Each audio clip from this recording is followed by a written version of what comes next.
here today. Florida native. He's been doing some traveling on the Open Series. You know. Yeah, he's been showing up to. I know. Where was it? It was either Providence or Worcester, where it's just like, yeah, I'm here. I'm just like, dude, you live in Florida. He's like, yeah. I want to play Magic. I'm like, all right, that's cool. He's playing Esper Control. You just saw him resolve a Syncopate in the Esper Control mirror. Now here's a Jace. So pretty good situation there for Steven. He's able to win a counter war off of Jace and then resolve his own Jace in his turn. And pretty tough split here for Mark. He's going to have to split negate land and a Blood Baron into another pile. So let's see what Steven decides to do here. Negate land is very tempting, especially because that land is Scry land as well. So in this matchup, I don't know, I might go after the negate. So yep, that looks like that's what he does. Hard to pass up the old counterspell, right? Yeah, counterspell and Scry land is pretty sweet in this matchup. Even though your shields are down right now, it's still difficult to pass up a counterspell. Yeah. So Steven in pretty good shape. He's got a Planeswalker to play. It looks like he has an Elspeth in his hand as well. Mark's going to have to get some threat into play here. And it looks like he's got a good one in Aetherling, but he's going to wait. He knows that Steven just has a negate, at least a negate. Doesn't know whether or not he's another counterspell, but Aetherling, one of those cards that can kind of win you this matchup on its own. One thing to keep in mind here, you know, you see Mark just play a land and pass the turn, not really in a rush against Aetherling. I wouldn't be either. He's up a game. There's about 13 minutes left, and it's on Steven to get the job done now. Yeah, that's hard to do. And we've kind of seen this in the past where it's like the control mirrors, a lot of players aren't really wary of how much time is left in the round, and sometimes they just spend way too much time making decisions, and you end up seeing a lot of draws. Negate's going to target that Jace here from Mann, so that will take care of that. Costantini just going to pass the turn back with 3 mana available. Could be representing a Dissolve or some other counterspell at this point. Take a look at both deck lists here very quickly. Pretty straightforward stuff. Both players do have an Aetherling this weekend. I'm actually on the Liliana Vest search right now. Yeah, I do not see it on my side. I don't have it on Mann's deck list either. Yeah, so. Mark doesn't have one, and it looks, I guess, not Mann. And really, Mark doesn't have any new cards in it whatsoever. And oddly enough, now I'm looking for maybe Caves of Kolios. No. Yeah. Boo, these guys are boring. I know. Come on, guys. You realize a new set came out. You're not breaking the mold by adding a Liliana. That's not going to open up the Pro Tour. Get that thing in your deck. So let's see here. Is Mark going to try to get Aetherling to resolve here, or is he just going to try to wait? Again, he is up a game, so the pressure is really on Steven to win. Yeah, there are times when the clock can be an ally. Yeah, Mark is fine with the draw here. Temple Assad's going to put the top card to the bottom. You see Mark maybe considering the option. He just says, no, I'm just going to pass it back. Mann will draw a card. Jace's going to take up very quickly. You see an Elspeth. Actually, looks like there are 2 over there. Steven has not played a land just yet. Pulls a Hollow Fountain and an island forward. Going to play an island before passing the turn back over to Costantini. We'll draw a card, gripping that Elspeth tightly. Or excuse me, gripping that Aetherling tightly, but not going to cast it yet. Well, Steven draws another counterspell, so he does have ways to deal with the counter in Aetherling. So Mark wisely just bides his time. He's trying to be patient. Rev time. Yep. Syncopate that. Syncopate is such an interesting card in the mirror to me. Because like the cards that it does counter, it does an insanely good job of it. Yeah. You know, just 2 mana counter, oftentimes 2 mana counter a rev. Well, a lot of times in this matchup, the real backbreakers are the 6+ mana spells, you know? So Syncopate can usually do some serious work later in the game. But yeah, there are times where it's not that effective. Are we going to go for broke now? We're going for broke. Aetherling. Let's see, Steven does have another Syncopate here. Yep. He's going to try to counter it. Does Costantini have a counter spell as his last card? No. And that is, does he have Elixir? I don't believe so, no. All right, that Aetherling's gone for good. Jace's going to take down. Dispel along with Temple of Enlightenment and a Mutavault. Now, of course, Syncopate does exile the Aetherling. So Elixir wouldn't matter that much. I'm just curious if he can recycle everything and which kind of way he's going. And if I'm Steven, I think you got, okay, I was just going to say, you got to start getting some power out there. Yeah. Mark's got 1 card left in his hand, and there's less than 10 minutes left and you're down a game. You got to win. If you don't win right away, you're guaranteed yourself drawing pretty much. It's also very clear that the card in his hand is not a counterspell. Yeah. Right? He would have resolved the Aetherling. Yeah. So. Soldiers coming in. So now if you're Mark, what do you do here? Do you just concede or do you just keep playing? Because it's unlikely he's going to be able to win. Yeah, so now he's basically thinking, okay, is there a way for me to win in game 3 pretty quickly? Because you have less than 9, like by the time you're done shuffling and sideboarding, you're probably going to, have like 7 minutes left to play? Can you realistically win a control mirror in 7 minutes? I mean, he does have Night Veil Specters, and he has Ashiok in his sideboard, so maybe you could randomly get lucky, but in all likelihood, we're probably going to see a draw here. Chances are, but we have seen Speed Magic in the past, and I don't know if you noticed what Steve Mann just did, but he went back to the board, and the 3 cards he's siding in are Blood Baron of Vescopus. Oh yeah, you have to do that. Yeah. And that's kind of what I hope Mark is realizing that too. But the problem is Mark doesn't have that many options. I mean, he's got Archangel in his sideboard, which is another card I think you have to just bring in, given the situation. But these guys, this is kind of where the control mirrors gets fun, because you can't play the typical control mirror anymore. Yeah. You got to try to just board in any creatures that you have. I love when the dynamic changes. You know, there's this bobbing and weaving, and you know, you spend 45 seconds on your scry with a temple, and now it's just like scry, bottom, go. You know, it's just everyone's just moving so fast. I love when this happens in control matchups. Even the sideboarding has to be faster. Like you have to try to conserve as much time as possible, because realistically, there's just no way you're going to be able to win the normal way you play the game. So you have to try to be a little faster. Before, the clock was the friend for Mark Costantini. Yeah. Now it's both players' enemy, because you don't want to draw. I mean, realistically, you don't want to draw ever, but I wouldn't want to draw, period. And I don't want one now. Not in round, especially in round 4. I mean, they need to get a win here, especially if you're in the draw bracket with Esper, then there's a good chance you're going to have to play against another Esper deck. So your odds of drawing again increase. So, yeah, they got to try to play a little faster here. I think Costantini being on the play and the fact that he has Night Veil Specters certainly help him. I don't think that Steven has Night Veil Specters of his own. So Mark's going to have a shot here. He's going to have a shot. Blood Baron could also do it for Steven. You know, Blood Baron, 5 hits and you're winning the game. But looks like Steven's going back to his sideboard again, taking up valuable time. Tick-tock. Tick-tock, as Kesha says. Why? Why? What? She's artist of her generation. Why? Well, the artist of a generation, not particularly my generation. Our generation. Yeah. Look, I like Kesha. Who doesn't? That's I think, her worst popular song. That's the song that put her on the map. Yeah. I think that song is horrible. Oh yeah, it is horrible, but there's something about it's charming. What's the song that that puts him on the map? Typically the bad one. Like, for Katy Perry, I Kissed a Girl. That song is horrible. I don't know if it's horrible. It's horrible. Horrible. I think it's sort of like a hindsight thing where it seems horrible now because you've heard the song so many times. I hated it then. Really? You hated it the first time you heard I love bad pop music. I hated it then. Tim Ayton forced it upon me. I hated it. I'm not going to say I loved it, but I would go so far as to say it was terrible. Horrible. That's with 2 A's. Horrible. Well, you know what else is horrible? Having the mulligan. That's not good. Which is exactly what Mark had to do. Yep. We're underway. Temple of Silence. It's going to be some speed magic. We'll try to keep up. Temple of Silence here for Steven. It's going to be a battle now about getting a creature into play as fast as you can and trying to ride it. Fortunately for Mark, as you mentioned, he's got Night Veil Specters. 3 of them. It's so funny seeing control players try to play quickly when your deck is designed to play slowly. Yeah. Like all these scry lands, like there's so many things that just make you play slower just because of the way your deck is built. I think it's generally funny too that just like the actual cards make you play slower too. It's just like you have to put your scry land and play tapped and look at the top card. It's like, I don't have time for this. Let's go.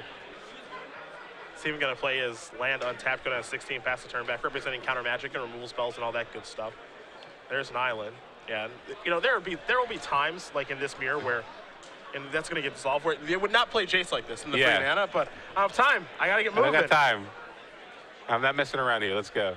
Now Steven probably has the opportunity to resolve his own Jace. Uh-oh. There's an Elspeth. Can't cast that yet. Sometimes you play a little too quick. There's his Jace. So he's going to turn over 3 cards. 3 lands in an island, a plane, and a Temple of Enlightenment. Scryland versus. Ship those 2 to the grip. And he does have a Blood Baron, multiple Blood Barons. So this is something that, you kind of were talking about. Less than 5 minutes, this could do it. Switch it up. There's a Jace. Up or down? That's going to go up. Pass the turn back. Over to Mann, who's going to take a draw. It's another copy of Elspeth. Mann's hand is really weird right now for the control mirror because it's all creatures. There's 2 Blood Barons, 2 Elspeths, and an Aetherling. Yeah. And Mark really doesn't have any answers to a Blood Baron. Oh, look at Attention Sphere. That's not going to help, but this will. So there's Elspeth. Is that going to minus? Yes, it will. There goes Blood Baron. Jace going to take up, pass the turn back. So Mann's going to take a turn to draw now. He draws another copy of Jace. I wonder if Mann wants to play as Elspeth. And you might be asking yourself, why is Mark upticking Jace when he just wants to draw cards? Well, Ultimate Jace is also a way to kind of win the game a little faster. Unfortunately, I think Steven has a lot of his threats that you'd want to get in his hand. Like he's got the Aetherling and he's got the second Blood Baron, but there is the second Blood Baron. Jace's going to take up the 4. Take a look at the top card. Temple of Lightning's going to leave it there. Costantini's going to untap those 6 lands. He's got 2 Planeswalkers in play. His Jace has been only going up, as Osip did mention. We'll see if it continues to do so, and it will. So it looks like he's working towards an ultimate. 3 soldiers here for Elspeth. We'll see if Costantini has anything else to do on this turn. It looks like he might have a Revelations in his hand. Or, yep, Revelations, Detention Sphere, Dispel. So a lot of options here for him. I think you just jam it now, maybe. Yeah, I would just draw 3. I mean, you haven't made a land drop this turn either, so. Yeah. Yep, there's that. So for 3, Costantini is going to go up to 23. 3 cards coming. We'll see if he's able to find maybe a land or a temple to put into play. 2 and 3 does not. Maybe that last one was, and it was. All right, so there's Temple of Deceit, top card. Going to stay on top. Still doesn't have an answer for that Blood Baron, though. Nope. That Blood Baron's going to pick off Elspeth. It's going to be an attack for 3, so Mann will gain some life. Now there's an Elspeth. Ooh, there's an Aetherling. Never mind. Wow, so Aetherling comes down. That's another card that can make short work in the control mirror. He's going to put him to the test. He doesn't have much of a choice. Oh, wow, Mark drew an Aetherling of his own. Well. Aren't we having fun? So let's see here. Steven's at 16. Are you going to dig here? Yep, looks like he's going to dig a little bit. A Jace, a Temple of Silence. Manager split, maybe. He's a little unsure. There you go. All right, you probably think the Jace with something else. So, yeah. And I actually think it would have been interesting if it was 2 Jaces versus land. Yeah, that would have been interesting. Mark has to think about it. And at this, yeah, and you're right. At this point in the game, what's the difference between 1 and 2 Jaces, really? Yeah. I mean, if my opponent's taking time to deploy Jaces in the face of Blood Baron and Aetherling, I'm probably pretty happy, right? Yeah. Looks like they're getting the life total. There might be a life total discrepancy on if Mark did announce the Jace trigger when Blood Baron attacked or not. So, I mean, if Steven gains 3 life or 4 life, it actually matters given the situation. Yeah. In the context of this game. So let's see what Mark decides to do here. Looks like he's going to play the Scryland. And that card's going to the bottom of his library. It doesn't look like he's going to have a way to deal with the Aetherling. I mean, he has the Detention Sphere. If he was able to have an instant speed removal spell like Doomblade, he'd be able to deal with it. Unfortunately, he doesn't, so he's just going to have to settle for casting an Aetherling of his own. It's going to be hard. It's going to be hard to kind of win this race, though, because of the Blood Baron. Yeah. And Blood Baron is kind of, stuck now because of Aetherling on the other side of the table. Yeah, so if Mark sequences right, he could actually, because he's ahead right now, he's at 23, Steven's at 16, he might be able to get there. Yeah, because Blood Baron can't attack through Aetherling, and Mark can just keep blinking it out. He's got to make it unblockable, then pump it for 4 to put Steven on a 2-turn clock. So he might have enough mana, and then blink it to put it back on blocking duty. Plus the Jace on, yeah, both players have Jace, so. Yeah, it looks like it doesn't look like Mark can do it in 2 turns, so he's going to have to do it in 3 turns here. Jace going to take up 6.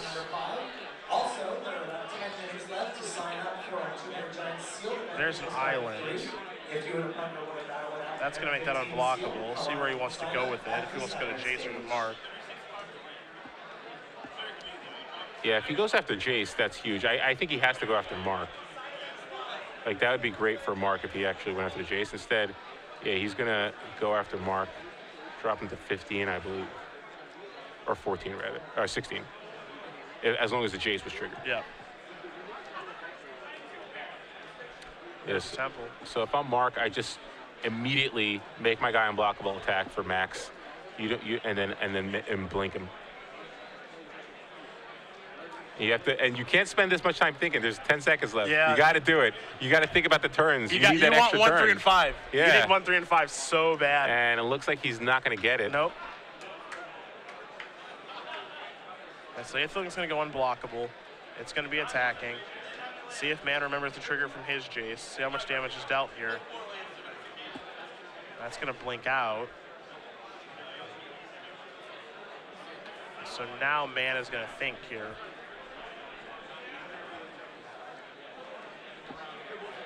Jace is going to take up to 6. This is going to come back. So all things being equal, I think Mark is still in good shape here. Let's see if Steven's able to draw a fog spell like Azorius Charm or something. Yeah, so it looks like they had a couple extra seconds. Now they're on turn 0 right now. Okay. So Steven Mann is turns 0, 2, and 4. Costantini is turns 1, 3, and 5. So Costantini does have a Dispel in his hand, I believe. So if Steven draws a Sphinx's Revelation, that won't help him win the race. So let's see here. Steven might try to attack with Blood Baron just to try to gain some life and hope that Mark doesn't block and blink.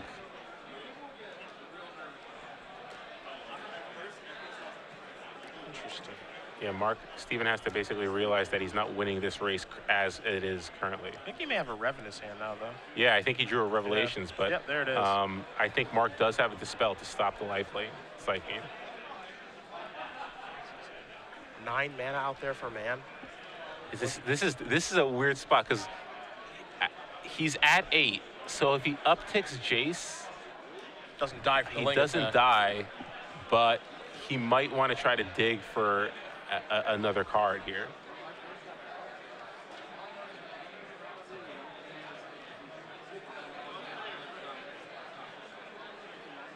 Attack, make it unblockable. And it looks like Mark immediately points to Jace, so the trigger's on the stack. Yep. How much do we pump for?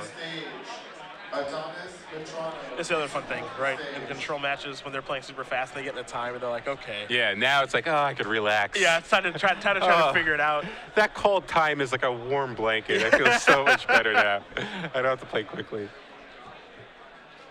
How can I win these next couple of turns? Turn 0 of extra time right now. Gonna be 3 pumps. Wow.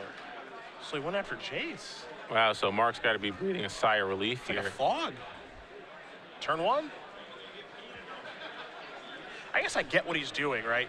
I think because, you know, the next 2 turns he can just go, all right, attack, pump a bunch, make it a 2-turn clock. Here's a Thoughtseize. Thoughtseize from Mark. Interesting.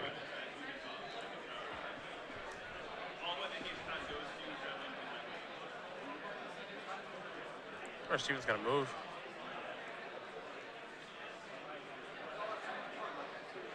Rev for 1? Does the 1 life matter? Might. I think you let that resolve. Oh, wow. Because you really have to counter an Azorius Charm or a Doomblade. Yeah. Because that's a much worse fog. One life won't really change anything. Yeah. The Thoughtseize gonna resolve. So there goes Jace. 2 Elspeths are left. He's gonna make Aetherling unblockable attack here. Now this is really bad for him because if he blinks here, he doesn't have enough mana to actually blink again. Or is there trigger? I think he missed the. I think maybe he missed the trigger. All right, so either way, it looks like. I think he missed the trigger. Yeah, it looks like he might have just missed the trigger. Yeah, so there's some frustration over it. I think he may have missed the Jace trigger. Yeah, so yep. Mark ends up winning on turn 1 of extra time. Yeah.